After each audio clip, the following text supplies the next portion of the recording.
আল্লাহ রাব্বুল আলামিন বলেন, ওয়া ইন্নাহু লাযিকরুল লাকা ওয়া লিকাওমিকা ওয়া সাওফা তুসআলুন।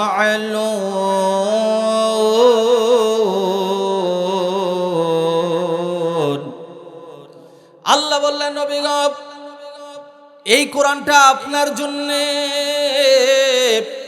অলি কওমিকা, আপনার কওমের জন্যে আমি আল্লাহ পাক রব্বুল আলামিন নিজে দায়িত্ব নিয়ে নাজিল করলাম। নবী গো, যে সমস্ত মানুষগুলি এই কোরআনটা মানবে তারা তো সফলকামী, কিন্তু যে সমস্ত মানুষগুলি কোরআন মানবে না, ওয়াসাউফা তুসআলুন, ওই সমস্ত মানুষগুলির বিষয়ে আপনাকে কোনো প্রকার জিজ্ঞাসিত আমি করব না। ওয়ামা আনতা আলাইহিম বিওয়াকিল। ওগো নবীজি, কিয়ামতের কঠিন ময়দানে যেদিন মানুষগুলি যেদিন বিচারের কাঠগড়ায় যেদিন দাঁড়িয়ে যাবে, ওই দিন আমি আল্লাহ পাক রব্বুল আলামিন ওই সমস্ত মানুষদের সম্পর্কে আপনাকে কোনো জিজ্ঞাসিত করব না। তাহলে কোরআন মানলে লাভ আছে না নাই? কোরআন যারা মানবে তারা সফলকামী, কিন্তু কোরআন যারা মানবে না তাদের বিষয়ে আল্লাহ কিয়ামতের ময়দানে আল্লাহ রসুলকে কোনো প্রকার জিজ্ঞাসিত করবে, কোনো জিজ্ঞাসিত করবে না। রসুলকে যদি সেদিন যদি কোনো দায়িত্বই না দেয় আপনার সম্পর্কে, তাহলে আপনাকে যদি আল্লাহ রসুল সাফায়াত না করে, তাহলে আপনি কি জান্নাতে যেতে পারবেন? আপনি জান্নাতে যেতে পারবেন? জান্নাতে যেতে পারবেন না। কিন্তু জান্নাতে যাওয়ার জন্য মূল যে অস্ত্র, তার নাম কি? মূল সংবিধানের নাম কি? মূল সংবিধানের নাম হলো আল কোরআন। সমাধান চাও যদি জীবনে মরণে, ফিরে যাও খুঁজে নাও চোখ রাখো কোরআনে। বলেন বলেন, সমাধান চাও যদি জীবনে মরণে, ফিরে যাও খুঁজে নাও চোখ রাখো কোরআনে। তবেই পাবে সুখ শান্তির ঠিকানা, তবেই পাবে সুখ শান্তির ঠিকানা। মেনে নাও যদি তুমি মনে প্রাণে, সমাধান চাও যদি জীবনে মরণে, ফিরে যাও খুঁজে নাও চোখ রাখো কোরআনে। এ তো চির অম্লান চির মুক্তির ডাক, এ যে মহাবাণী খোদাই কালামে পাক। এই দুনিয়া আর সেই দুনিয়া, এই দুনিয়া আর সেই দুনিয়া, মুক্তি পাবে তুমি দু জাহানে। সমাধান চাও যদি জীবনে মরণে, ফিরে যাও খুঁজে নাও চোখ রাখো কোরআনে। লিল্লাহে তাকবীর। আল্লাহ রাব্বুল আলামিন দায়িত্ব দিলেন, ওগো নবীজি, আপনি তাবলীগ করুন। ইয়া আইয়ুহার রাসূল বাল্লিগ মা উনজিলা ইলাইকা মির রাব্বিক। হে আমার রাসূল, আপনি তাবলীগ করুন।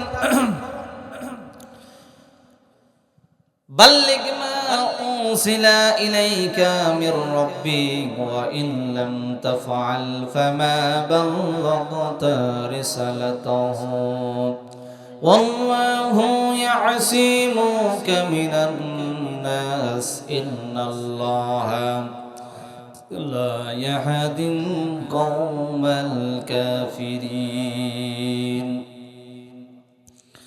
আল্লাহ রাব্বুল আলামিন যখন বললেন, হে নবী, আপনি তাবলীগ করুন, আপনার রবের পক্ষ থেকে যা কিছু পেয়েছেন আপনি মানুষের কাছে পৌঁছায় দেন, তখন আল্লাহর নবী সিদ্ধান্ত নিলেন, আমি আজকে থেকে তাবলীগ করব। আবু বকরকে ডাক দিয়ে বললেন, ইয়া আবু বকর, ও আবু বকর, আমি সিদ্ধান্ত নিয়েছি আজকে থেকে আমি তাবলীগ করব। কারণ ঘোষণা দিয়েছেন কি? ঘোষণা দিয়েছেন আমার আল্লাহ। এরকমই থাকবে। আমার আল্লাহ রাব্বুল আলামিন ডাক দিয়ে বললেন, হে রাসূল, আপনি তাবলীগ করুন। আল্লাহর নবী সিদ্ধান্ত নিলেন তাবলীগ করার জন্য। এই জন্য সর্বপ্রথমে তিনি আবু বকর সিদ্দিক রাদিয়াল্লাহু তাআলা আনহুকে ডাক দিলেন, ইয়া আবু বকর, ও আবু বকর, আমি আজকে থেকে সিদ্ধান্ত নিয়েছি তাবলীগ করব। কিসের তাবলীগ? কোরআনের তাবলীগ করব।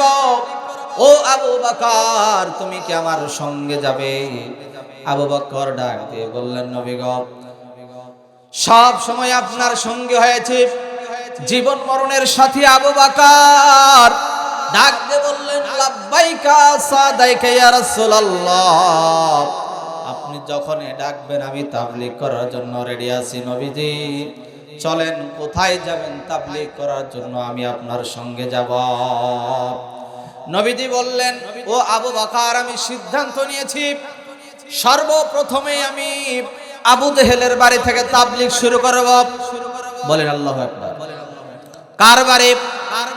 আবু জেহেলের বাড়ি থেকে তাবলীগ শুরু হয়ে যাবে। নবীজি বললেন, আবু বকর, চলো আমরা আবু জেহেলের বাড়ি থেকে তাবলীগ শুরু করে দেব। আল্লাহর নবী বললেন, আবু বকর চলো। আবু বকর রাদিয়াল্লাহু তাআলা আনহুর সঙ্গে চলে গেলেন, নবীদের সঙ্গে চলে গেলেন।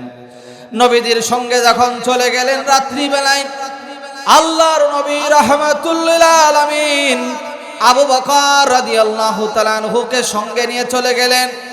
রাত্রি বেলায় যাওয়ার পরে দরজায় গিয়ে নক করতেছেন, ওগো চাচা আবু জেহেল, দরজাটা খুলে দেন, খুলে দেন। কিন্তু দরজার খোলা হয় না। দরজার ওই পার থেকে আওয়াজ আসলো, কে ডাকে, কে ডাকে? নবীজি ডাক দিয়ে বললেন, চাচা আবু জেহেল, আমি আপনার ভাতিজা মুহাম্মদ। বলে, কি দরকারে এসেছো?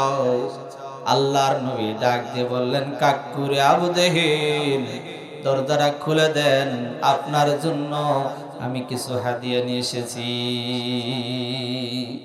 কি নিয়ে এসেছে বলেন তো? হাদিয়া পেলে মানুষ খুশি না বেজার? অনেক খুশি হয়। আবু জেহেল প্রথমে দরজাই খুলে দিবে না, কিন্তু এরপরে যখন হাদিয়ার কথা শুনেছে, আবু জেহেল ডাক দিয়ে বলতেছেন, তার স্ত্রীকে বলতেছেন, স্ত্রী দাও, দ্রুত করে দরজাটা খুলে দাও, কারণ আমার ভাতিজা মুহাম্মদ এসেছে। সে বলল সে নাকি আমার জন্য হাদিয়া নিয়ে এসেছে। যাও যাও, দরজাটা খুলে দাও, কারণ আব্দুল্লাহর বেটা মুহাম্মদ কোনোদিন মিথ্যা কথা বলতে পারে না। আবু জেহেলের স্ত্রী দরজা খুলে দিল। নবীজি ভিতরে প্রবেশ করল। আবু জেহেল দরজাটার পিছনে দাঁড়িয়ে আছে। আঙ্গিনার মধ্যে গিয়ে দাঁড়ালো।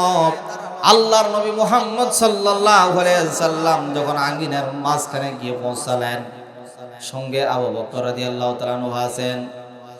আল্লাহর নবীকে ডাক দিয়ে বললেন, আবু জেহেল বলতেছে, ও মুহাম্মদ, কি হাদিয়া নিয়ে এসেছো আমার জন্য, একটু দাও। নবীজি বললেন, চাচা আবু জেহেল, আপনার জন্য আমি হাদিয়া নিয়ে এসেছি, কিন্তু এই হাদিয়া আপনার হাতের মধ্যে দেওয়া যাবে না। আবু জেহেল বলল, ভাতিজা, তাহলে কি পকেটের মধ্যে দিবা নাকি? হাদিয়া কি পকেটের মধ্যে দেওয়া যাবে?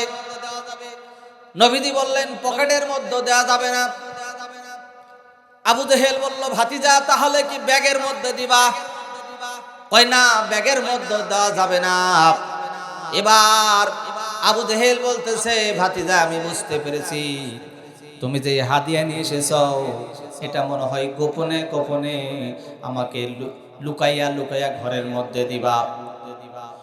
নবী মুহাম্মদ বলতেছে, না চাচা, আমি যে হাদিয়া নিয়ে এসেছি হাদিয়া গোপনেও দেওয়ার জিনিস নয়, গোপনেও দেওয়া যাবে না।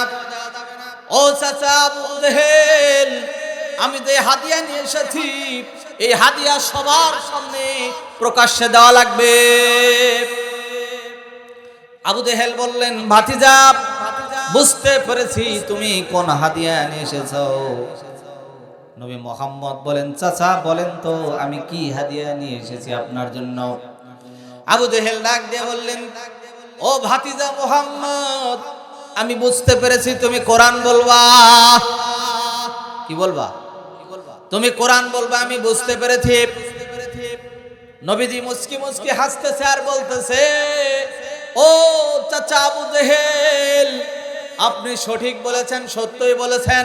এই জন্যই তো আপনার নাম আবুল হাকাম, মানুষে আপনাকে জ্ঞানীর পিতা বলে জানে। ঠিক কিনা বলেন? এই জন্যই তো আপনার নাম হলো আবুল হাকাম। ওগো চাচা, আপনার জন্য আমি কোরআন হাদিয়া নিয়ে এসেছি, যেই হাদিয়াটা আমি আল্লাহ রাব্বুল আলামিনের পক্ষ থেকে পেয়েছি। বলুন মারহাবা। আবু জেহেল বলতেছে, কোরআন পড়া যাবে? কোরআন পড়া যাবে না। নবীজি বলল, কেন কোরআন পড়া যাবে না? আবু জেহেল বলতেছে, ও ভাতিজা মুহাম্মদ, এটা হলো নেতার বাড়ি, নেতার বাড়িতে কোনো কোরআন পড়া যাবে না। এটা জাতীয় নেতার বাড়ি, জাতীয় নেতার বাড়িতে কোনো কোরআন তেলাওয়াত চলবে না। নবী মুহাম্মদ বলতেছেন, চাচা যতই আপনি বলেন না কেন যে এটা জাতীয় নেতার বাড়ি, আল্লাহ যেহেতু নির্দেশ দিয়েছে আমি কোরআন না বলে যাব না। নির্দেশ কার? নবীজি বললেন, চাচা আপনি যতই নিষেধ করেন কোরআন না বলে আমি মুহাম্মদ যাব না। আর আবু জেহেল বলতেছে, কখনো সম্ভব না, এখানে কোরআন পড়া যাবে না। কারণ হলো এটা নেতার বাড়ি, তারপর যেমন তেমন নেতা নয়, এটা জাতীয় নেতার বাড়ি। কারণ তুমি কি জানো না, আমি কয়েকদিন আগে একটা আইন পাশ করেছি, وقال الذين كفروا لا تسمعوا لهذا القرآن। আমি আবু জেহেল কয়েকদিন আগে একটা আইন পাশ করেছি যে কোরআন কোন প্রকারে পড়া তো দূরের কথা, কোরআনের আওয়াজ শোনা যাবে, কোরআনের আওয়াজও শোনা যাবে না। নবী মুহাম্মদ বলতেছেন, চাচা কোরআন নিষিদ্ধ করার আপনি কে?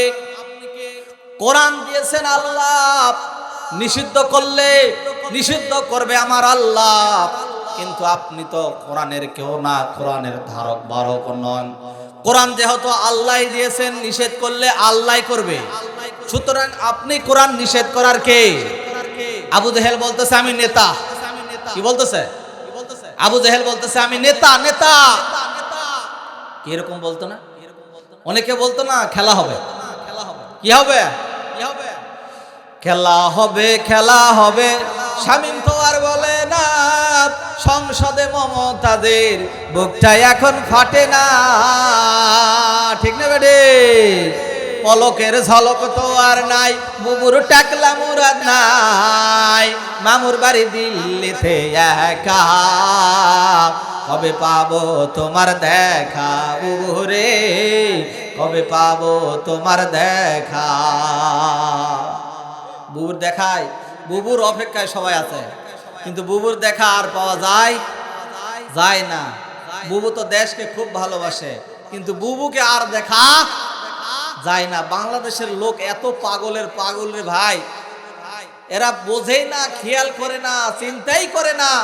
আরে যেই সমস্ত নেতা কর্মীরা বিদেশে তাদের পরিবারকে রেখে, বউ সন্তান পরিবার সবাইকে রেখে দেশের মানুষের মাথার উপর টিক্কা দিয়ে তারা নেতাগিরি করায়, যখনই পেলা পরে ফুরুত করে উড়াল দিয়ে চলে যায় ওই দেশে, আর দেশের মানুষের কি হলো কোনো খোঁজ খবর রাখে না, অথচ মানুষ ওদেরকে নেতা বানার জন্য পাগল। ঠিক না বেঠি?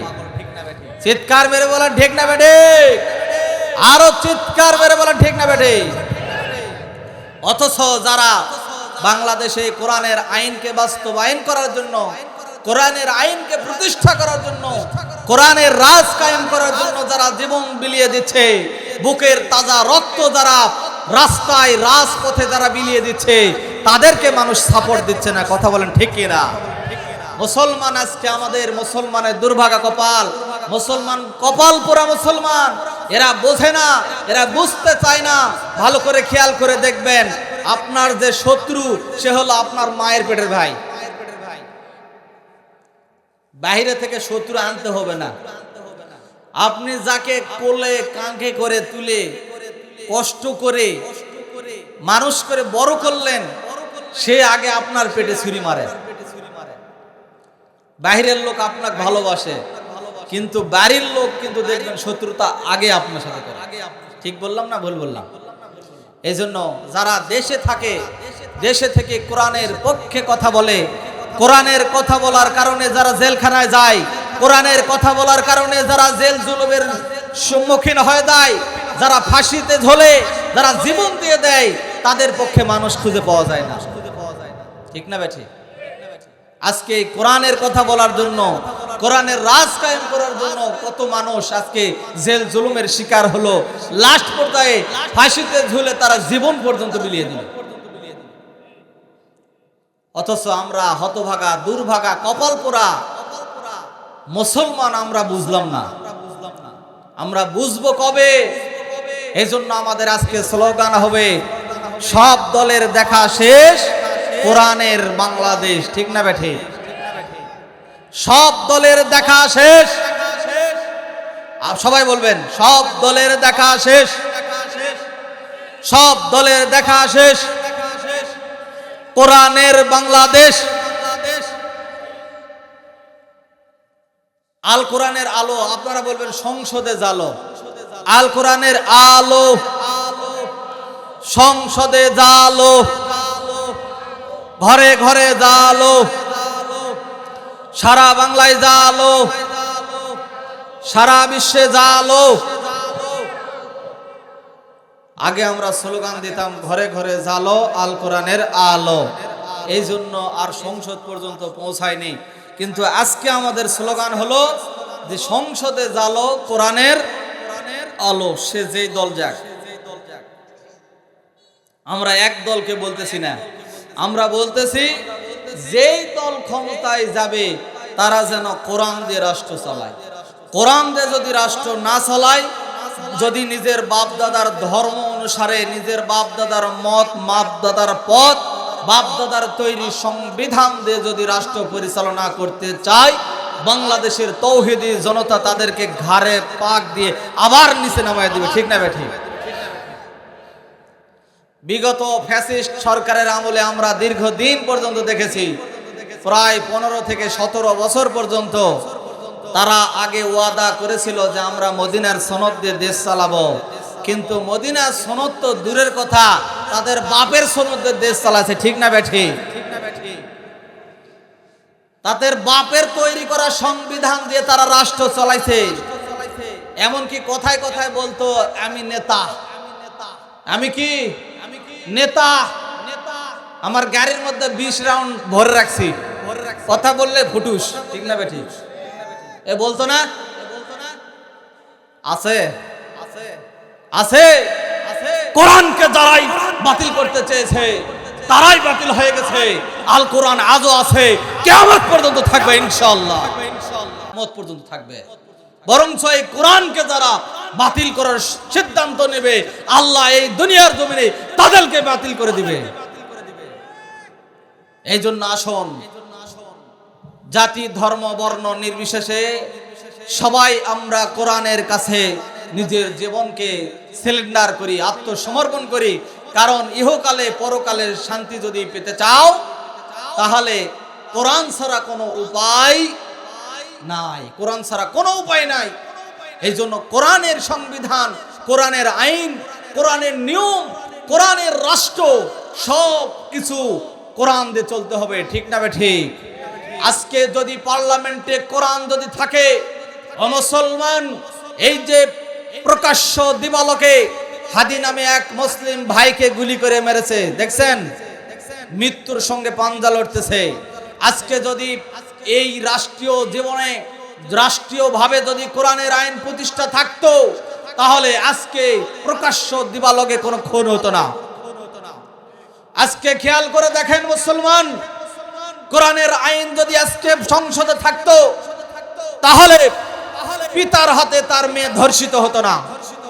কোরআনের আইন যদি এই বাংলার জমিনে কায়েম থাকতো, তাহলে ভাইয়ের হাতে তার বোন ধর্ষিত হতো না। ঠিক না বেঠে?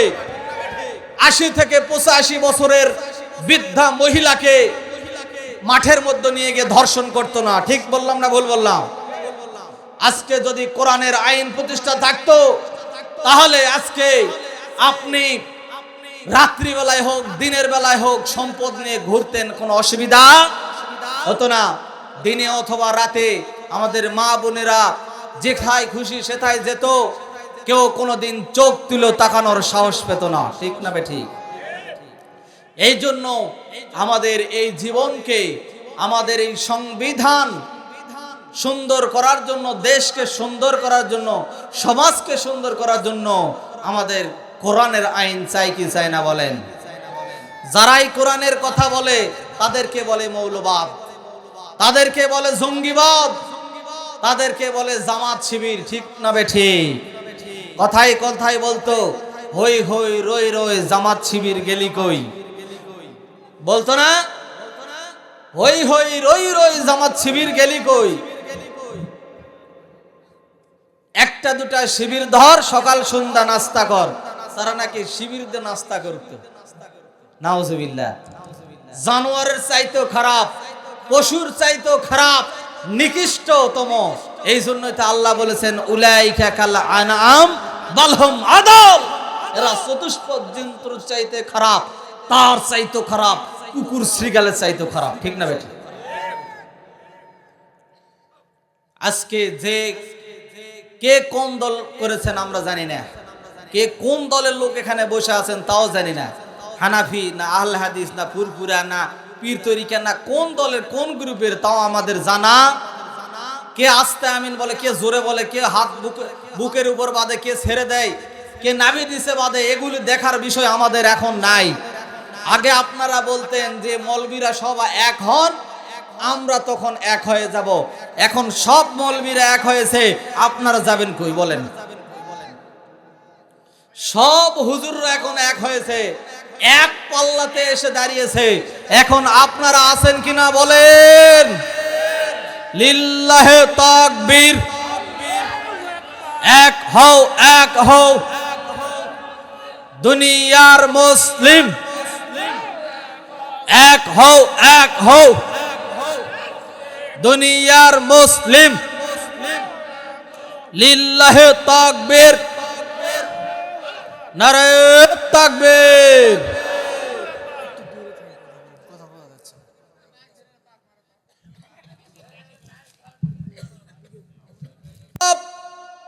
আবু জেহেল ডাক দিয়ে বলল, এটা হলো জাতীয় নেতার বাড়ি, এই বাড়িতে কোরআন পড়া যাবে? কোরআন পড়া যাবে না, কারণ হলো জাতীয় নেতার বাড়ি। আল্লাহর নবী ডাক দিয়ে বললেন, ও কাকু আবু জেহেল, জাতীয় নেতার বাড়ি হোক আর প্রাইম মিনিস্টারের বাড়ি হোক, প্রধানমন্ত্রীর বাড়ি হোক, দেখার বিষয় আমার নয়, কারণ এই কোরআনটা যিনি নাজিল করেছেন তার নাম কি? ও কাকু আবু জেহেল, আজকে আপনার বাড়িতে আমি কোরআন নিয়ে এসেছি, নির্দেশ দিয়েছেন আমার আল্লাহ, কোরআন না বলে আমি এখান থেকে যাব না। আবু জেহেল বলতেছে, অসম্ভব, অসম্ভব ব্যাপার, এখানে কোরআন পড়া যাবে না, কারণ এটা নেতার বাড়ি, এটা হলো জাতীয় নেতার বাড়ি, জাতীয় নেতার বাড়িতে কোরআনের কোনো আলোচনা চলবে না। কিন্তু নবী মুহাম্মদ বলতেছেন, ও চাচা আবু জেহেল, আপনার চাইতে বিশ্বের সবার চাইতে যিনি বড় নেতা তিনি হলেন আল্লাহ, আর ওই আল্লাহ আমাকে কোরআন দিয়ে পাঠাইছেন, সুতরাং সেই আল্লাহর পক্ষ থেকে যে আমি কোরআন পেয়েছি, এই কোরআনের তাবলীগ না করা পর্যন্ত আমি বাড়ি ছাড়তেছি না। হুজুররা যখন কোরআনের কথা বলতো, আলেমরা যখন কোরআনের দাওয়াত দিত, কোরআনের কথা যখন বলতো, কোরআনের কথা বলার সঙ্গে সঙ্গে এরকম কিছু নেতা বাংলার জমিনে ছিল, আবু জেহেল মার্কা, আবু লাহাব মার্কা, উতবা সাইবা, ওয়ালিদ বিন মুগিরার মতো কিছু নেতা বাংলার জমিনে ছিল, আজও আছে না নাই?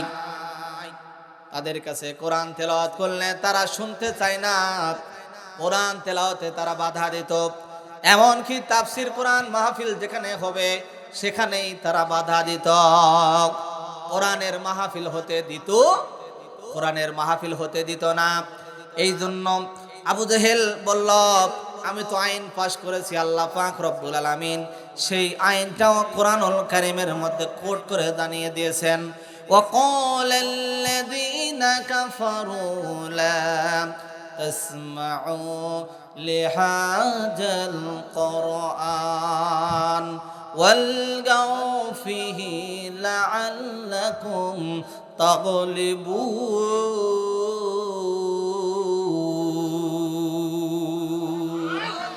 কাফেররা বলতো কোরআন যেন তোমরা শুনো না, বরঞ্চ কোরআনের আলোচনা যেখানে হবে, কোরআনের তাফসীর যেখানে করা হবে, কোরআনের আলোচনা যেখানে হবে, কোরআনের আলোচনার জায়গায় তোমরা হট্টগোল বাজায়া দিবা। এমনকি তারা বলতো ইউরিদুনা লিয়ুতফিউ নূরাল্লাহি বিআফওয়াহিহিম ওয়াল্লাহু মুতিম্মু নূরিহি ওয়ালাউ কারিহাল কাফিরুন। এমনকি তারা মুখের ফু দিয়ে, ফুৎকার দিয়ে তারা চিন্তা করেছিল আল কোরআন নামক জ্যোতিকে তারা মুখের ফু দিয়ে, ফুৎকার দিয়ে তারা নিভিয়ে দিবে। বলেন তো কোরআনের আলোকে যিনি জ্বালিয়ে রেখেছেন তিনি কে?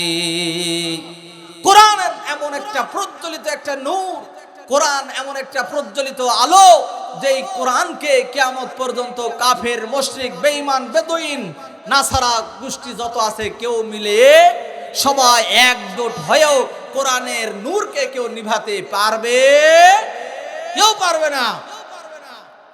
আবু জাহেল বলল, মুহাম্মদ নেতার বাড়িতে কোরআন চলবে না, আইন যেহেতু পাশ করেছি বাস্তবায়ন করব, কোরআন কখনো পড়া যাবে না।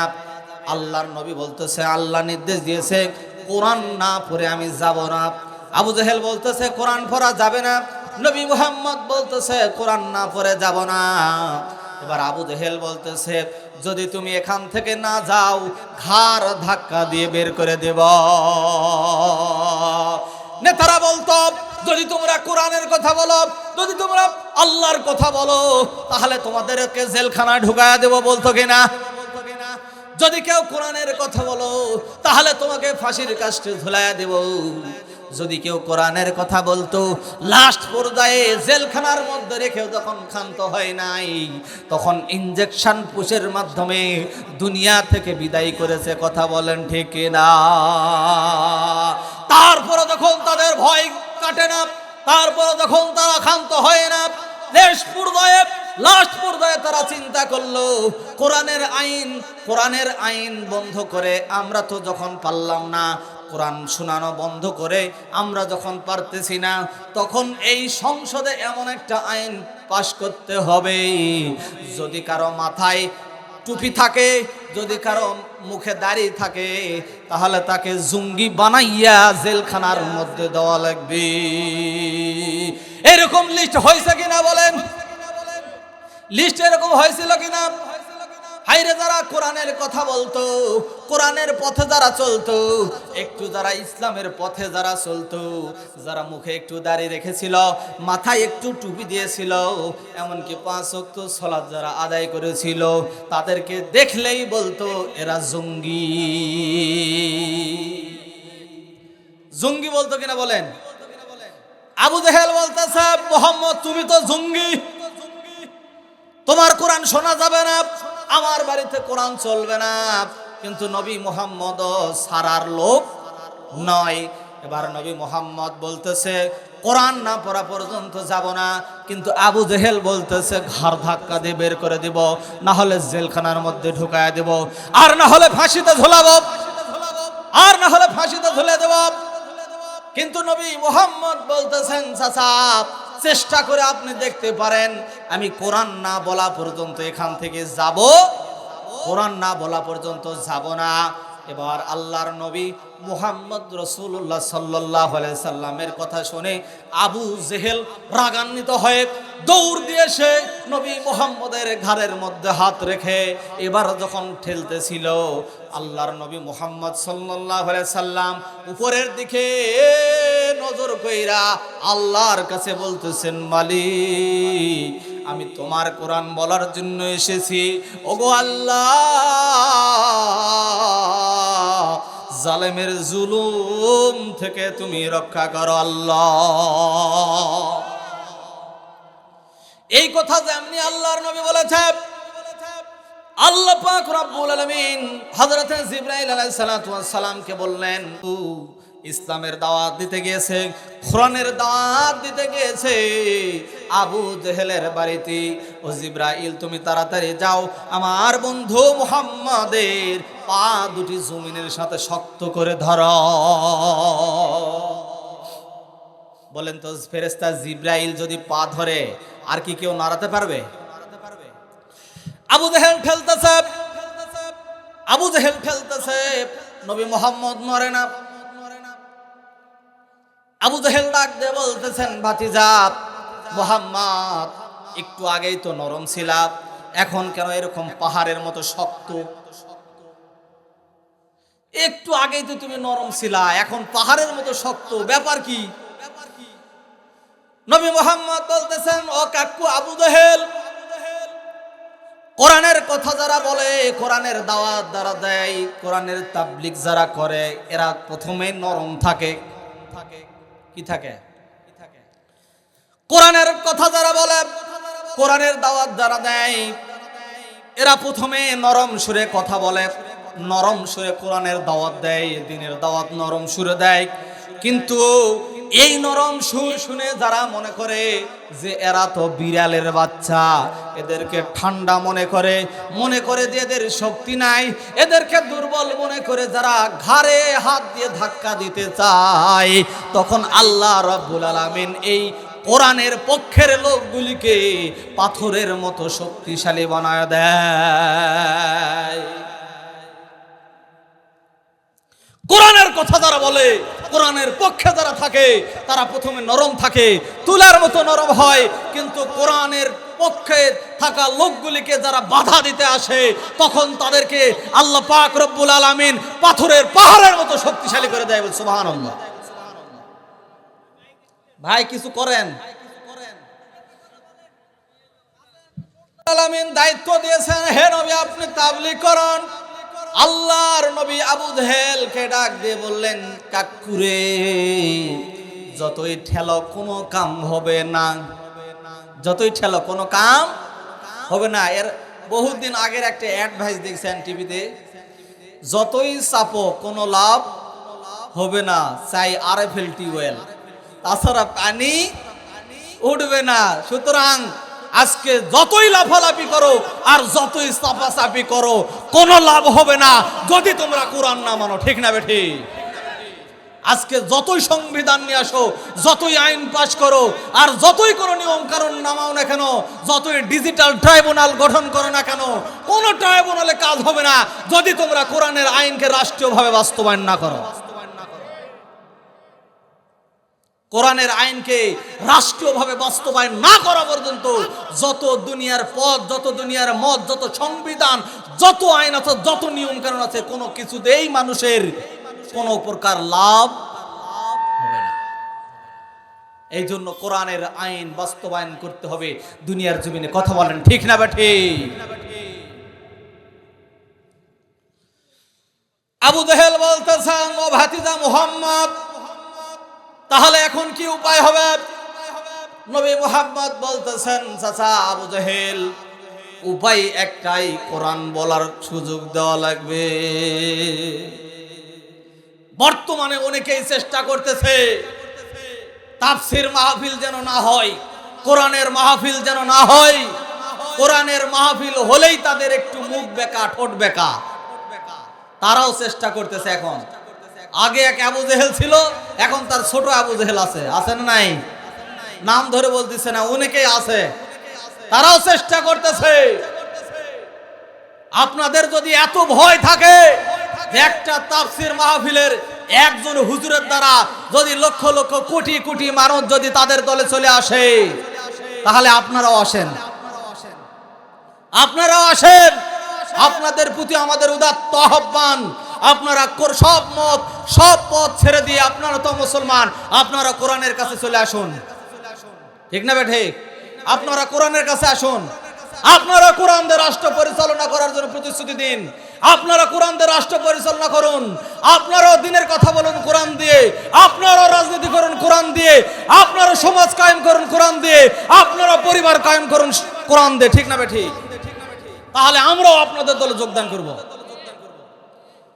যারা এই কোরআন দিয়ে রাষ্ট্র পরিচালনা করতে চাইবে, যারা সমাজ জীবন, পারিবারিক জীবন, রাষ্ট্রীয় জীবন, সাংসদিক জীবন, সারা বিশ্বের সংবিধানকে পরিবর্তন করতে চাইবে কোরআন দিয়ে, আমরা সবাই তাদের দলে। ঠিক না বেটি?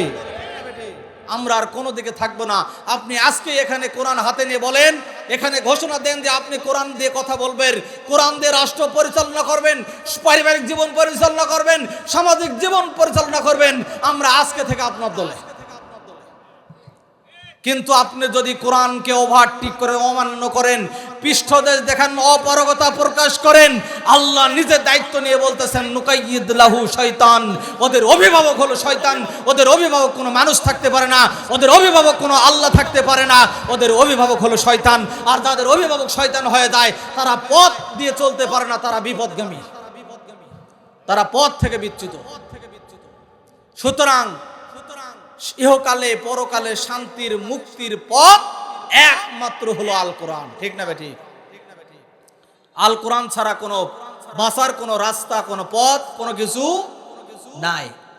এক কালেমায় রুটি রুজি আর এক কালেমায় ফাঁসি, এক কালেমায় রুটি রুজি আর এক কালেমায় ফাঁসি, এক কালেমায় মুক্ত আজাদ আরে কে দাস দাসী, আরে কে দাস দাসী, এক কালেমায় বাতিল খুশি পকেট হবে ভার, এক কালেমায় আল্লাহ রাসূল সাথী হবেন তার। কোন কালেমায় থাকবা তুমি জানাও জগৎবাসী, কোন কালেমায় থাকবা তুমি জানাও জগৎবাসী, এক কালেমায় রুটি রুজি আর এক কালেমায় ফাঁসি, এক কালেমায় রুটি রুজি আর এক কালেমায় ফাঁসি। ঠিক না বেঠি? এক কালেমায় আপনার ফাঁসি হয়ে যাবে, আর এক কালেমায় রুটি রুজি হবে। কত সুন্দর, কত আনন্দ, আরাম, আয়েশ। আপনাকে দোলনায় তুলে ঢুল দেওয়া হবে। বলেন কষ্টের পথে থাকবেন না দোল খাবেন? দোলনায়, হ্যাঁ দোল খাবেন? দোল খেলে ইহকাল শেষ, পরকালও শেষ। আর দোল যদি না খান তাহলে আপনার ফাঁসিতে ঝুলতে হবে। আবু জেহেল লাগবে বলল, মুহাম্মদ যেহেতু উপায় নাই, কোনো কিছুতেই ঠেলে যখন আমি লাভ করতে পারলাম না, তাহলে কোরআন বলো। এইখন বর্তমান কিছু লোক আছে যারা বাধা দিয়েও যখন আটকাইতে পারতেছে না, তখন বলতেছে ঠিক আছে একটু মাইকের সাউন্ড আস্তে দিয়ে করো। উপায়? হুজুরকে যদিও ভালো লাগে না, হুজুরদের কোরআনের কথা ভালো লাগে না, হুজুররা সুযোগ পাইলেই খালি ওয়াজ করে কোরআনের। কিসের? হুজুররা শুধু সুযোগ পাইলেই কোরআনের ওয়াজ করে। কোরআনের কথা ভালো লাগে না, কোরআনের ওয়াজ ভালো লাগে না, কোরআনের আইন ভালো লাগে না। ঠিক আছে মাইকের সাউন্ডটা, ভলিউমটা একটু কমায় দিয়ে ওয়াজ করো, আর পোস্টার করার দরকার নাই। একদিন আগে মাইকিং করলে হবে, বলে কিনা বলেন? কি বলে না? আপনাদের এদিকে বলে কিনা জানি না, কিন্তু কয়েকদিন আগে আমি একটা মাহফিলের আয়োজন করেছিলাম, সেখানে ওই রকম আসে বলতেছে যে পোস্টার বেশি করার দরকার নাই হুজুর, খালি মাইকিং করলে। আবু জেহেল ঠিক ওই কায়দায় বলতেছে মুহাম্মদ উপায় নাই, ঠিক আছে কোরআন বলো। কি নাই? এরকম হুজুরকেও অনেকে ভালোবাসে না, পছন্দ করে না, কিন্তু তারপরে হুজুরকে দেখলে সালাম দেয়। কারণ হলো উপায়। কি উপায়? উপায় নাই। কি নাই? উপায় নাই ভাই, উপায় নাই। শ্বশুর বাড়িতে গেছেন, শ্বশুরকে দেখে আপনার ভালো লাগে না, কিন্তু তারপরে এখন শ্বশুর বাড়িতে গেছেন, বলেন তো সালাম দেওয়া লাগবে না? কি লাগবে কিনা বলেন ভাই? ভুল করলাম নাকি? হ্যাঁ, শাশুড়ি আপনাকে দেখতে পারে না, কিন্তু জামাই আসছে, ভাত দেওয়া লাগবে না? কি ভাত দেওয়া লাগবে না? কারণ উপায় নাই। কি নাই? এখন হুজুররা কিছু কিছু কিছু হুজুররা এরকম চলতেছে, উপায় উপায় নাই। আবু জাহেল বলল, মুহাম্মদ ঠিক আছে, ছোট্ট করে আস্তে করে কোরআন পড়ে আমার বাড়ি থেকে চলে যাও, কারণ সাউন্ড যদি জোরে হয় তাহলে বাহিরের লোক শুনলে আমাকে বাঁশ দিবে। কি দিবে? কারণ হলো এটা হলো জাতীয় নেতার বাড়ি। জাতীয় নেতার বাড়ি থেকে আইন পাস করা হয়েছে, কোরআন পড়া যাবে না, কোরআন শোনা যাবে না, কোরআনের আসরে বসা যাবে না, কোরআনের মজলিসে বসা যাওয়া যাবে না, এমনকি কোরআনের মজলিসের আশপাশে ঘুরপাকও খাওয়া যাবে। এই জন্য অনেক মানুষ এখন জিলাপির দোকানে আছে, এইদিকে আসেনি। এখন কসমেটিকের দোকানে ঘোরাঘুরি করতেছে, এই দিকে আসেনি। হুজুররা যা পরে করুক, আমরা ওইদিকে নাই। বইলগ্রাম গ্রামের লোকেরা যা পারে করুক, আমরা ওই দিকে নাই। কারণ জিলাপির দোকানের মধ্যে থাকবো, তাতে করে আর কোনো সমস্যা আমাদের উপরে আসবে না। বলেন তো এমন লোক আছে কিনা? এবার যখন আবু জাহেল যখন অনুমতি দিল, উপায় নাই কায়দায়, এরপরও বলতেছে মুহাম্মদ, পিছনে বসে থাকো। এরপরে বলতেছে মুহাম্মদ ঠিক আছে কোরআন পড়ো, কিন্তু আস্তে পড়ো। আল্লাহর নবী মুহাম্মদ সাল্লাল্লাহু আলাইহি সাল্লাম বলতেছে, ও কাকু আবু জাহেল, যে আল্লাহ আমাকে কোরআন দিয়ে পাঠাইছে, ওই আল্লাহ আমাকে আস্তে পড়ার জন্য পাঠায় নাই। আবু জাহেল বলতেছেন, ভাতিজা তোমার কাছে অনুরোধ বাবা, এটা হলো জাতীয় নেতার বাড়ি, অনুমতি দিছি, উপায় নাই কায়দায়, কিন্তু তুমি যদি এখন কোরআন জোরে পড়ো বাবা, বাইরে থেকে মানুষ যদি শোনে একেবারে আসিলা বাঁশ দিবে বাবা, উপায়।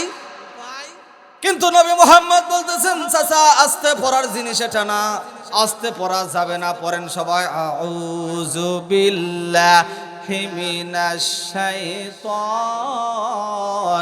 রাজিম, বিসমিল্লাহির রহমানির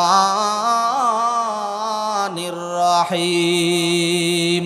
আলম তারা কাইফা ফাআলা রাব্বুকা বিআসহাবিল ফিল, আলম ইয়াজআল কাইদাহুম ফি তাদলিল, وأرسل عليهم طيرا أبابيل ترميهم بحجارة من سجيل فجعلهم كعصف মাকুল। আবু জাহেল বলতেছেন, মুহাম্মদ কোন সূরা পড়লেন? কি ব্যাপার? আশ্চর্যজনক একটা ঘটনা। এটা তো তোমার জন্মের কয়েক বছর আগে ঘটনা ঘটেছিল। আবাবিল পাখি এসে, আব্রাহার বাদশা হস্তি বাহিনী নিয়ে এসে কাবা গৃহ ভাঙার জন্য এসেছিল, কিন্তু কাবা গৃহ তো ভাঙতে পারে নাই, বরং ওই রকম ছোট ছোট পাখিগুলি তাদের মুখের মধ্যে, তাদের আঁকড়ের মধ্যে, পায়ের আঁকড়ার মধ্যে করে ছোট ছোট পাথর নিয়ে এসে ওই হস্তি বাহিনীর উপরে ফেলেছিল, যার কারণে হস্তি বাহিনীগুলি সেদিন চর্বিত ঘাসের মতো নাস্তা নাবুদ হয়ে মাটির সঙ্গে মিশে গিয়েছিল। এই ঘটনা তোমাকে কে বলল? এই ঘটনা তোমাকে কে বলল? তুমি কেমনে জানলে এই ঘটনা? তুমি তো জাদুকর। কি বলতেছে? বল নাউজুবিল্লাহ। বলতেছে, মুহাম্মদ তুমি একটা জাদুকর, তাছাড়া তোমার জন্মের আগে ঘটনা ঘটেছে, এই ঘটনা তুমি কেমনে জানলে? তখন নবী মুহাম্মদ সাল্লাল্লাহু আলাইহি সাল্লাম ডাক দিয়ে বলতেছেন, কাকু আবু জাহেল, আমি আসলে নিজে থেকে কোনো কথা বলি না, যেই কথাটি আমাকে জানিয়ে দিয়েছেন তিনি হলেন আমার আল্লাহ। ওয়ামা ইয়াতিকু আনিল হাওয়া ইন হুয়া ইল্লা ওয়াহিয়ুন ইউহা। ও কাকু আবু জাহেল, হয়ে গেছ, ঠিক আছে, উপায় নাই যখন, তাহলে আরেকটা সূরা বলো। এবার নবী মুহাম্মদ সাল্লাল্লাহু আলাইহি সাল্লাম আবু জেহেলের হাতটা চেপে ধরে বলতেছেন, ও কাকু আবু জেহেল, একটা অনুরোধ করব, রাখবেন নি? আবু জেহেল বলতেছে, কি অনুরোধ বলো? ও কাকু আবু জেহেল, আমি একটা অনুরোধ করব, যে আমি আগের সূরা বলেছি, আপনি কিছু বলেননি, কিন্তু এখন আমি যেই সূরাটা পড়ব, এই সূরা বললে কিন্তু আপনি রাগ করতে পারবেন? রাগ করতে পারবেন না। এবার আবু জেহেল রাগ দিয়ে বলতেছেন, ও মুহাম্মদ, আগে সূরা বলেছো, আমি রাগ করি নাই, কিন্তু এখন সূরা বলবে, আমি কেন রাগ করব? আব্দুল্লাহর বেটা মুহাম্মদ, আমি কেন রাগ করব বলো? এবার আল্লাহর নবী ডাক দিয়ে বললেন, কাকু আবু জেহেল, ওটা তো আমার জন্মের আগের ঘটনা বলেছিলাম, কিন্তু বর্তমান যে সূরাটা আমি তেলাওয়াত করব, এই সূরার মধ্যে আপনার সবচাইতে বড় একটা নেতাকে আল্লাহ রাব্বুল আলামিন নিজেই আসিলা একটা বাঁশ দিয়েছে। কি দিয়েছে বলেন তো? মন্ত্রীর কাছে, মন্ত্রীর সামনে যদি তার প্রধানমন্ত্রীকে বাঁশ দেয়, কেউ মেনে নিবে? হ্যাঁ, কেউ মেনে নিবে নাকি? এবার আবু জেহেল বলতেছেন, বাঁশ দেওয়া সূরা পড়া যাবে না, বাঁশ দেওয়া সূরা চলবে না, বাঁশ দেওয়া সূরা পড়া যাবে না। নবী মুহাম্মদ বললেন, সূরা না বলতে দিলে আমি এখান থেকে যাব না। আবু জেহেল বলে, ঘাড় ধাক্কা দিব। নবী বলে, একটু আগে তো চেষ্টা করলেন, পারেন নাই। এবার আবু জেহেল বলতেছে, ভাতিজা ঠিক আছে, একটু আস্তে করে, আগের চাইতে কম স্বরে একটু পড়ো বাবা, বেশি জোরে যান পড়ো না, কারণ বাহিরের লোক যদি জানতে পারে অসুবিধা হবে।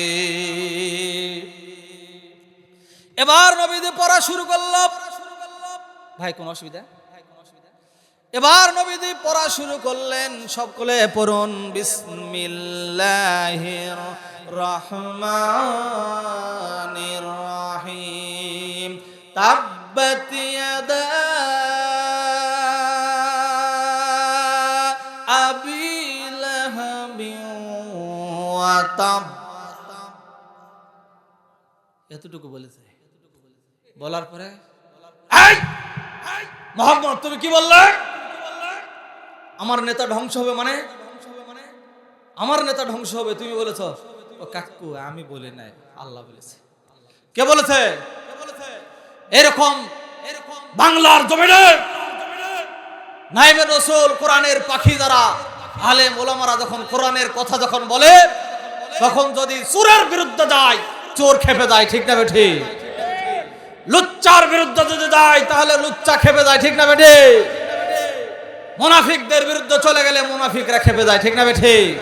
সুদখোরের বিরুদ্ধে কথা গেলে ওই সুদখোর খেপে যায়, বলে হুজুর আমার বিরুদ্ধে ওয়াজ করেছে, ঠিক না বেঠি? আমি একটা মসজিদে ইমামতি করতাম আগে, সেখানে হক কথা বলার জন্য চাকরি চলে গেছে। পরে আবার একটা মসজিদে যখন ঢুকছি, প্রথম আমি তো আর জানি না যে ওই মসজিদের কেশিয়ার সুদ খায়, তো প্রথমে গিয়েই সুদের আলোচনা। পরে যখন মসজিদ থেকে বের হয়ে আসছি, আসার পরে রাস্তার মধ্যে, ভাই একটু কমাই দেন, কমাই দেন, আগের মতো করে দেন। মসজিদে দেখি ওনার বাড়ির সামনে উনি দাঁড়িয়ে আছে, দাঁড়িয়ে থাকে। এখন বলতেছে, আসসালামু আলাইকুম হুজুর, দাঁড়ান, আমার বাড়িতে আপনার দাওয়াত। গেলাম, যাওয়ার পরে খাইতে দিছে, তো খাইলাম, খাইতেছি আর বলতেছে, হুজুর আজকে একটা কাম করেছেন। কি কাম করলাম বাড়ি? খাইতেছি আর বলতেছি, আমি চিন্তা করতেছি, আল্লাহ আজকে কি ধরে দড়িতে বাঁধবে নাকি? তো এখন বলতেছে, হুজুর আমি মসজিদের সভাপতি। তো এখন আপনি যে, আপনাকে এখন কে বলে দিছে আমি জানি না, যে আমি সুদ খাই এ কথা আপনাকে কে বলেছে কোন তো? আমি কিন্তু প্রথম ওই দিন গেছি। তখন বলছে, হুজুর আমি সুদ খাই, এটা আপনাকে কে বললো? নিশ্চয়ই কোনো মুসল্লি আপনাকে বলেছে। আমি করছি, ভাই আল্লাহর কসম এই বিষয়ে আমি কিচ্ছু জানি না। তো করছে যে, আপনি কেমনে জানলেন যে আমি সুদ খাই? আজকাই তো আপনি সুদের বিরুদ্ধে ওয়াজ করেন, আমাকে একবার 5 হাত একবার আসিলা বাজ দিয়েছেন। আমি করছি, ভাই আল্লাহর কসম আমি জানি না, এটা কোরআনে আছে, তাই আমি ওয়াজ করেছি।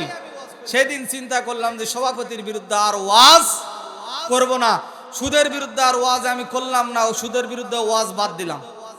পরের সপ্তাহে গেলাম, চিন্তা করলাম যে সুদের বিরুদ্ধে ওয়াজ করলে যেহেতু সভাপতি খেপে যাচ্ছে, এই জন্য আমি আর করব না। এইবার পরের সপ্তাহে যায় আমি যৌতুকের বিরুদ্ধে ওয়াজ করলাম। কিসের বিরুদ্ধে? যৌতুকের বিরুদ্ধে ওয়াজ করলাম।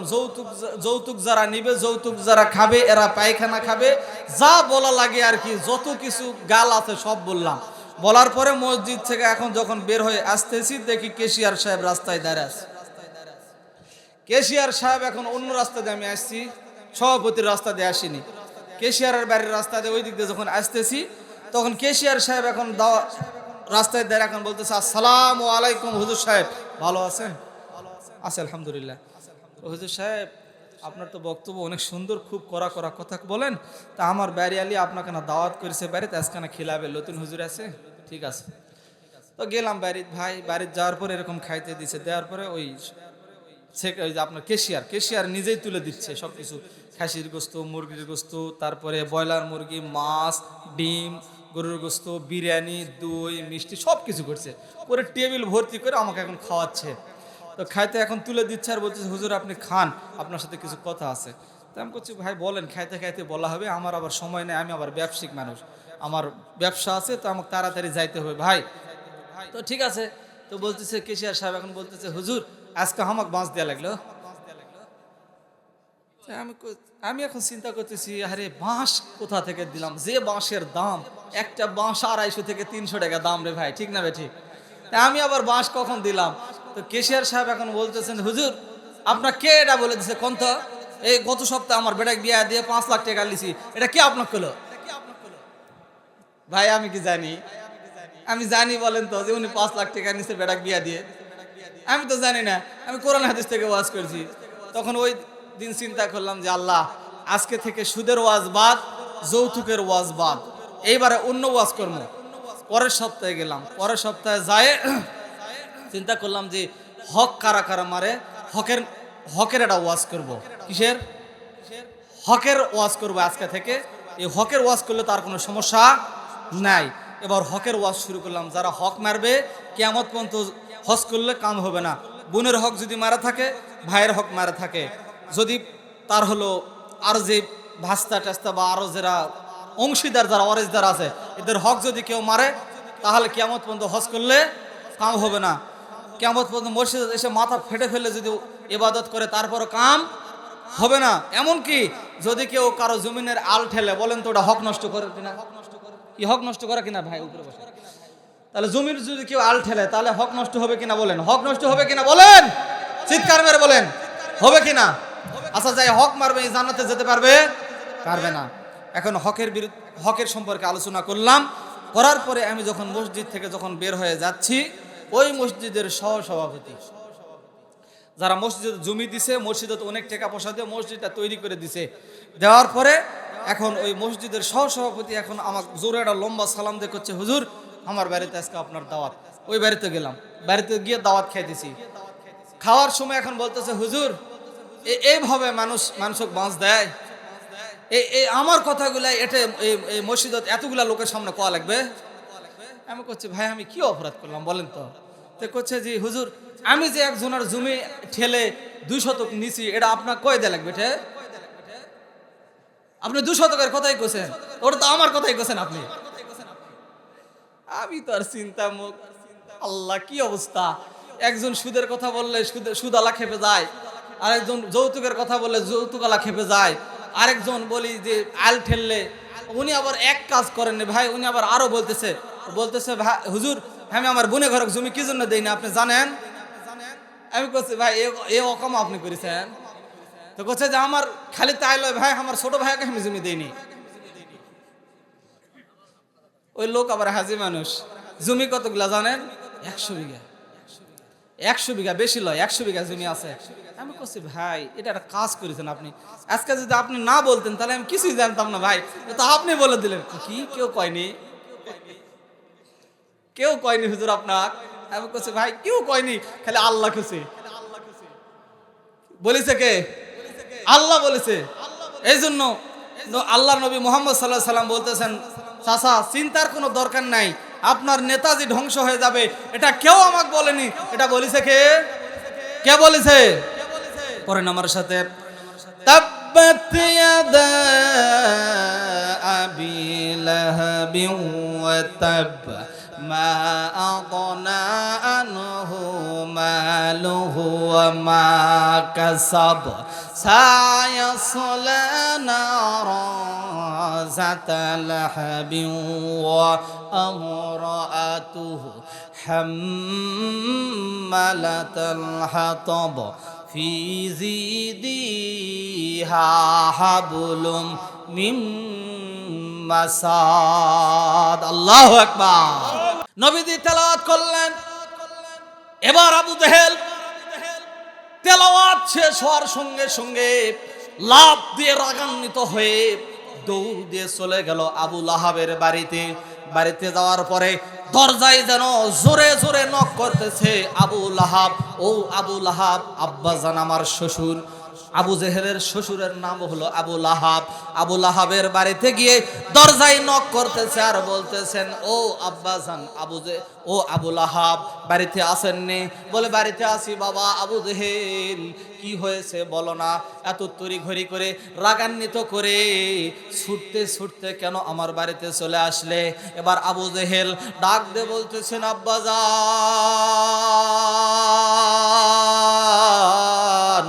ও আমার আব্বাজান, আজকে নতুন একটা তথ্য শুনলাম, নতুন একটা খবর শুনলাম। আব্দুল্লাহর বেটা মোহাম্মদ এইমাত্র আমার বাড়িতে এসে ঘোষণা করে দিয়েছে যে আপনি নাকি ধ্বংস হয়ে যাবেন, আপনার হাত পা নাকি প্যারালাইসিস হয়ে যাবে, এমনকি আপনার সম্পদগুলি যা অর্জন করেছেন এই সম্পদগুলি আপনি ভক্ষণ করতে পারবেন না। সম্পদগুলি ছেড়ে আপনাকে হেলিকপ্টারে চড়ে দিল্লিতে যাওয়া লাগবে।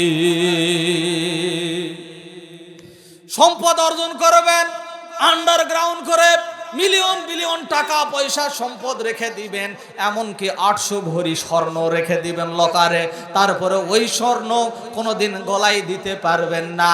যত রূপ যৌবন থাকে না কেন, ওই রূপ যৌবন পরে থাকবে দাদার দেশে, আপনি আর মাতৃভূমিতে কোনোদিন আসতে পারবেন না।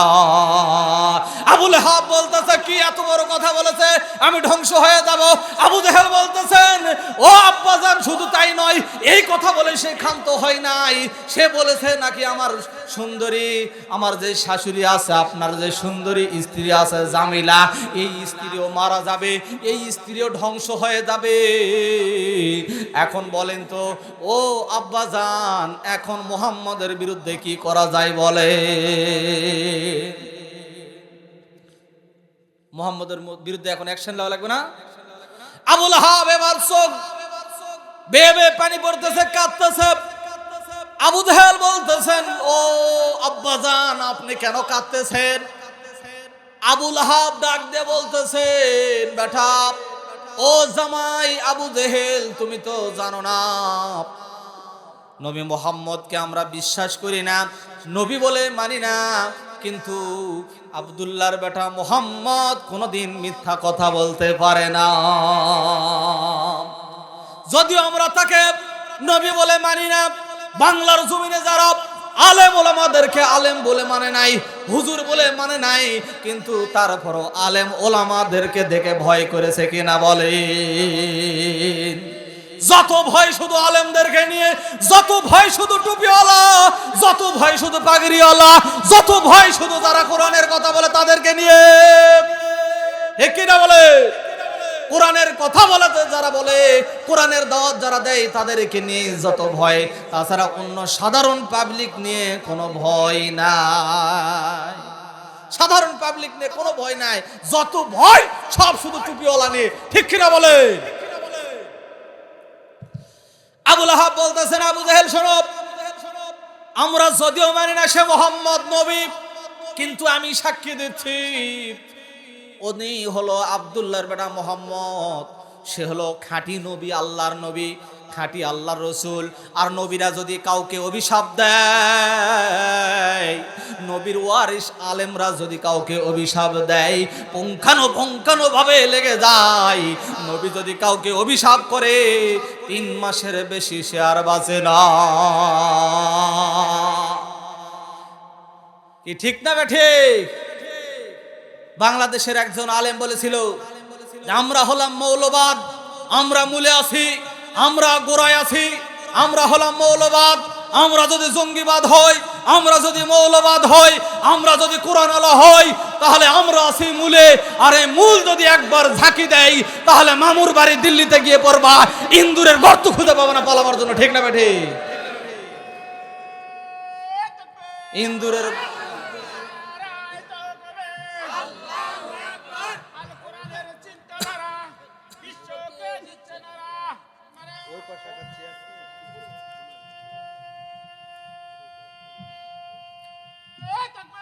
আল্লাহু আকবার।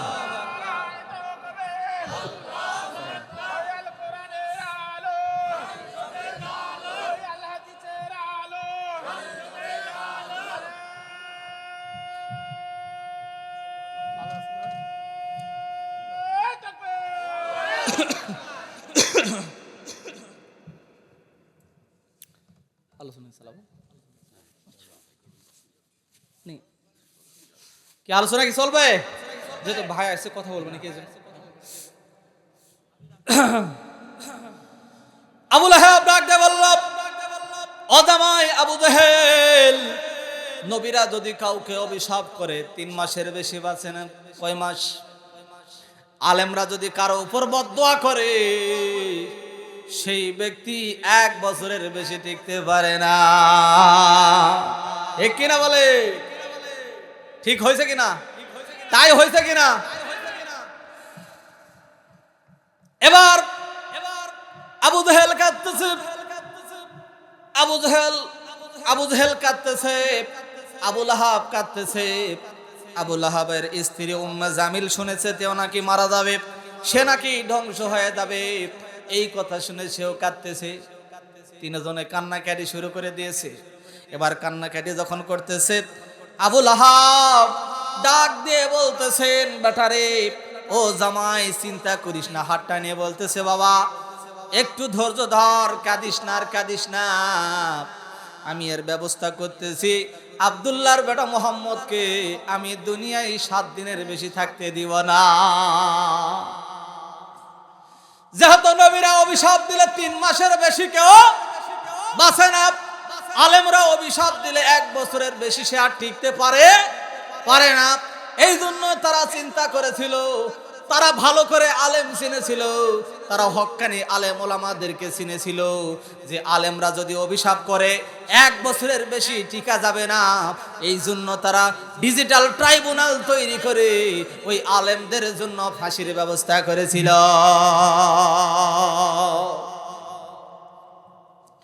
আবু লাহাব বলল, চিন্তা করিস না বাবা, আমি এমন একটা লোকের সন্ধান জানি, যেই লোকটা আসলে আব্দুল্লাহর বেটা মোহাম্মদকে দুনিয়া থেকে বিদায় করে দিবে। আমি যেহেতু 3 মাস পর্যন্ত বাঁচবো, যেহেতু আমাকে অভিশাপ দিয়েছি 3 মাস বাঁচবো, এর বেশি বাঁচবো না, তাহলে আমি মরে যাওয়ার আগে তোর জন্য ব্যবস্থা করে যাব। এবার আবু জাহেল বলতেছেন, ও আব্বাজান তাহলে ব্যবস্থা করেন তাড়াতাড়ি, এখন তো রাত্রিবেলা, তাহলে আর সকাল বেলা সূর্যের অপেক্ষা করা যাবে না, তাড়াতাড়ি চলেন যাই। তাড়াতাড়ি করে তারা চলে গেল রুকানা নামক একজন বীরের বাড়িতে। কোথায় গেল? রুকানা নামক একজন বীরের বাড়ি, রুকাইন্না নামক একজন বীরের বাড়িতে আবু লাহাব চলে গেল, আবু জাহেল চলে গেল। যাওয়ার পরে রাত্রিবেলায় ওই রুকানা নামক বীরের কাছে গিয়ে প্রস্তাব পেশ করলো, তোমাকে অনেক আমরা পুরস্কার দিব, উট দিব, দিনার দেব, টাকা পয়সা, অনেক কিছু স্বর্ণ অলংকার দেব, কিন্তু আমাদের জন্য আব্দুল্লাহর বেটা মোহাম্মদ নামে একজন যুবককে হত্যা করতে হবে। এবার বীর বলতেছেন, ও আবু জাহেল, ও আবু লাহাব, বলো তো দেখি আব্দুল্লাহর বেটা মোহাম্মদ দেখতে কেমন? তো বলে, দেখতে এত সুন্দর, পূর্ণিমার চাঁদ তার কাছে হার মেনে যায়। বলে, তার বয়স কত? আমার এই প্রধান বক্তা হুজুরের মতো 45 থেকে 50 বছরের মতো, 45 থেকে 50 বছরের তরতাজা যুবক, এর বেশি বয়স তার হবে না। বলে, আব্দুল্লাহর বেটা মোহাম্মদ উচ্চতায় কেমন? বলে, বেশি লম্বাও না, বেশি খাটোও না। বলে, আব্দুল্লাহর বেটা মোহাম্মদ কি খায়? বলে, সাধারণত শাক সবজি খায়। কি খায়? শাক সবজি খায়, মাছ মাংস তেমন খেতে পারে না, কারণ তারা গরিব পরিবারের লোক। তখন রুকায়না বীর বলতেছে তাহলে এত শক্তি কোথা থেকে পাই? তখন আবু জেহেল আবুল আহাব দুজনে ডাক দিয়ে বলতেছে ওটাই তো বুঝি না, ওটাই তো বুঝি না। আলেমরা কি বেশি দামি খাবার খায়? কিন্তু তারপরও তাদের কণ্ঠস্বর তাদের জীবন থাকা অবস্থা পর্যন্ত থাকে, ঠিক না বেঠি? তারা কোরআনের কথা বলে, শেষ নিঃশ্বাস পর্যন্ত ত্যাগ করে, তারপরও তারা কোরআন থেকে বিচ্যুত হয় না, ঠিক না বেঠি? বললো ঠিক আছে, কোনো সমস্যা নাই, মারা হবে এখন ঘুমের বেলা, এখন রাত্রি হয়ে গেছে, তোমরা রাত্রিবেলা ঘুমাও। ভাই অনেক বড় লম্বা আলোচনা, শর্টকাটে সংক্ষিপ্ত আকারে বলার চেষ্টা করতেছি, যেহেতু আমাদের সামনে প্রধান মেহমান এসে উপস্থিত হয়ে গেছে। সংক্ষিপ্ত, এবার দুজনে ঘুমিয়ে গেল, বীর তার বইয়ের সঙ্গে ঘুমিয়ে গেল আলাদা রুমে। আবু জেহেল আর আবুল আহাব আলাদা রুমের মধ্যে ঘুমিয়ে গেল। রাত্রি যখন 2টা, 2:30 বা 3টা বাজে, এমন সময়ে বীরের বইয়ের ঘুম ভেঙে গেল। বীরকে এবার ধাক্কা দিয়ে তুললো। বীরের বউ বীরের পাটা জড়ায় ধরে কাঁদতেছে আর বলতেছেন, বীর ও আমার স্বামী রে, আগামীকাল তুমি যেই ব্যক্তিকে মারার জন্য সাফা মারওয়া পাহাড়ের মাঝখানে মারার জন্য তুমি যাইতেছো, ও স্বামী তোমাকে আমি বড় ভালোবাসি, তোমাকে আমি বড় মহব্বত করি স্বামী গো। আমি আজকে রাত্রে যেই স্বপ্নটা দেখেছি যে আব্দুল্লাহর বেটা মুহাম্মদ সম্পর্কে আবু জেহেল আর আবুল আহাব যা বলেছে পুরাটাই মিথ্যা কথা বলেছে, ওরা মিথ্যাবাদী, ওরা ভণ্ড, ওদের কথা শুনে তুমি আব্দুল্লাহর বেটা মুহাম্মদকে মারতে যাইও না। কারণ আমি আজকে রাত্রে স্বপ্নে দেখলাম, আজকে রাত্রে আমি স্বপ্নে দেখলাম কাবা গৃহের উপরে আব্দুল্লাহর বেটা মুহাম্মাদের পা তাহাতা সারা জমিন পর্যন্ত ছড়িয়ে আছে, এবং তার মাথাটা আমি দেখলাম আল্লাহর আরশে মোল্লার উপর পর্যন্ত, বলে সুবহানাল্লাহ। এবং তার পাশে আমি একজন কুচকুচে কালো একজন যুবককে দাঁড়িয়ে থাকতে দেখলাম, আর ওই যুবকটি আমার প্রতি লক্ষ্য করে বলতেছেন, ও বীরের বউ, ও বীরের বউ, আগামীকাল তোর বীর যদি আমার নবীকে মারার জন্য যদি মারার জন্য যায়, তাহলে এই সাফা মারওয়ার মাঝখানে আমি তোর স্বামীকে চিবিয়ে চিবিয়ে খাবো। বীর বলতেছে ওই যুবকের নাম কি? বলে যুবকের নাম হলো আলিফ। যুবকের নাম কি? যুবকের নাম আলিফ। বলে যুবকটা দেখতে কেমন? বলে যুবকের মাপ তো আমি স্বপ্নের মধ্যে অতখানি মাপতে পারি নাই, তবে আমি দেখেছি যুবক যখন আমার সঙ্গে কথা বলতেছিল, যখন বলতেছিল তোর বীর তোর স্বামীকে আমি চিবিয়ে খাবো, যদি সে আমার নবীকে হত্যা করার জন্য যায়, তাহলে তোর স্বামীকে আমি চিবিয়ে চিবিয়ে খাবো। ওই কথা বলার সময় আমি দেখলাম ওই আলী নামক যুবকের একটা দাঁত বের হয়ে এসেছিল। আমি আন্দাজ করে দেখলাম প্রত্যেকটা দাঁত হবে কমপক্ষে 2 হাত করে লম্বা।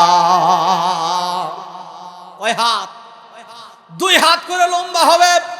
বীর এবার বলতেছে, বউ তুই থাক, আমি এবার দেখি আবু জেহেল আবুল আহাব পাশের রুমে শুয়ে আছে, ঘুমে আছে, আমি একটু যাই তো দেখি। এবার গেল, যাওয়ার পরে আবুল আহাবকে একটা ধাক্কা দিয়ে এবার আবুল আহাব ঘুম থেকে উঠে গেল। আবু জেহেলকে একটা ধাক্কা দিল, দিয়ে এবার আবু জেহেল ও ঘুম থেকে উঠতেছে, এবার চোখ ঘুষতেছে আর উঠতেছে। বলেন তো রাত 3টা 2:30টার দিকে যদি কাউকে ঘুম থেকে তোলা হয়, আর সেই ব্যক্তি যদি রাত 12টায় ঘুমিয়ে যায়, তাহলে ঘুম থেকে উঠলে উল্টা পাল্টা বলে কিনা? অনেক সময় দেখবেন মানুষ উল্টা পাল্টা বলে, সেটাও কিন্তু আল্লাহর হুকুমেই বলে, ঠিক কিনা? এখনই শেষ করে দিচ্ছি ভাই, ইমার্জেন্সি কারো দরকার পড়ে তাহলে 2-1 জন নেবেন ভাই, অল্প কয়েকটা আছে। যাই হোক, একটু বলে শেষ করে দিচ্ছি, যেহেতু প্রধান মেহমান আমার সামনে উপস্থিত, এখানে বসে রাখে আলোচনা করা কিন্তু চরম বেয়াদবি, ঠিক কিনা? শর্টকাটে একটু বলি, নবীরা যদি কাউকে অভিশাপ দেয় কয় মাস বাঁচে? 3 মাস। যাই হোক, ওইদিকে যেতে পারতেছি না। এই আবুল আহাবের স্ত্রী উম্মে জামিল নবীকে মারার জন্য একটা রশি তৈরি করেছিল, ফাঁসির দড়ি তৈরি করেছিল। লাস্ট পর্যায়ে যায় কিভাবে ওই আবুল আহাবের স্ত্রী মারা গেল, সেটা অনেক বিশাল ঘটনা, ওইদিকে আমি যাচ্ছি না। এবং 3 মাসের যে অভিশাপ, কিভাবে সে মারা গেল আবুল আহাব, সেদিকেও যেতে পারতেছি না। এখন মূল বিষয়ে চলে আসতেছি। বিষয়টা হলো যে বীর এখন ডাক দিল কাকে? আবু জেহেলকে আর আবুল আহাবকে ধাক্কা দিয়ে ঘুম থেকে উঠালো। আবুল আহাব আর আবু জেহেল এরকম করে চোখ মুছতেছে, আর বলতেছে বীর কি হয়েছে, এত তাড়াতাড়ি ঘুম থেকে আমাদেরকে তুললে, ব্যাপারটা কি? তখন আবু জেহেলকে ডাক দিয়ে বীর এখন বলতেছে, এই আবু জেহেল, এই আবু জেহেল, বলে কি আসতে বলো। আরে আমি তো নেতা, এত জোরে বলার কি দরকার আছে? তো বলছে, এই আবু জেহেল আবু লাহাব, শোন, আলী কে হয়? এই আলী মোহাম্মদের কে? তো বলছে চাচা তো ভাই, আপন চাচা তো ভাই। চোখ মুছতেছে আর বলতেছে আপন চাচা তো ভাই। বীরের কলিজার মধ্যে মোচড় দিছে। বীর এখন বলতেছে কি ব্যাপার, বইয়ের স্বপ্ন কেন মিলতেছে, কি হয় না হয় জানি না। এবার বীর বলতেছে, আচ্ছা এই আলীটা দেখতে কেমন? কুসকুসা কালো। আলীর দাঁত কিরকম? ওই যখন যেরকম লাগে। কি ভয় কম না বেশি? ভয় কম না বেশি? তারপরে বীর এখন বলতেছে, এই আবু জেহেল, আমার বউ স্বপ্নে দেখেছে, আমার বউ নাকি, আমার বউ বলতেছে আলীর দাঁত এক একটা দাঁত নাকি 2 হাত করে লম্বা।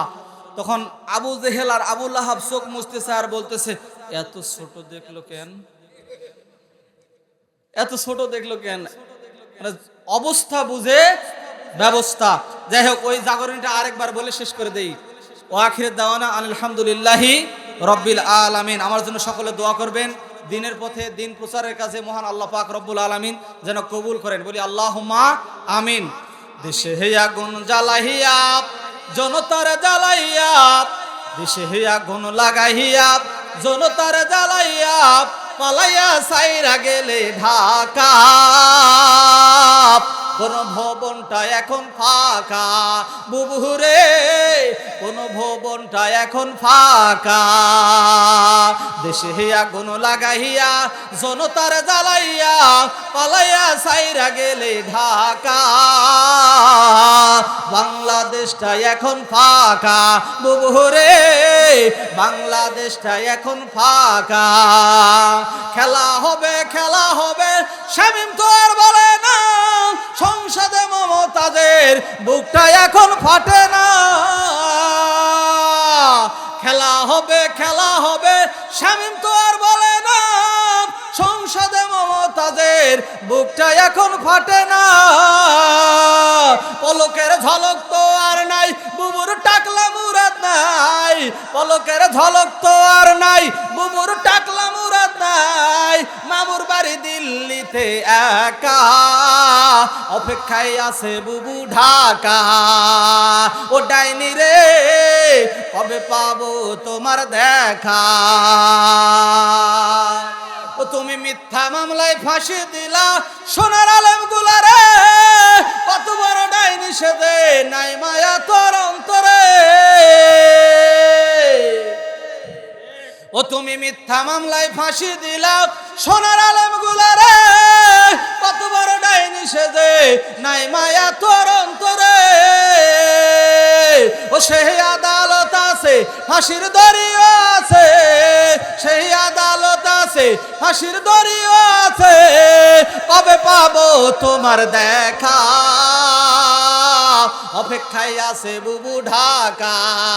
ও ডাইনি রে, অপেক্ষায় আছে বুবু ঢাকা। দেশে আগুন লাগাইয়া জনতার জ্বালাইয়া, দেশে আগুন লাগাইয়া আলেমদের জ্বালাইয়া, পালাইয়া সাইরা গেলে ঢাকা, বাংলাদেশটা এখন ফাঁকা বুবু রে, বাংলাদেশটা এখন ফাঁকা। আসসালামু আলাইকুম ওয়া রাহমাতুল্লাহি ওয়া বারাকাতুহু।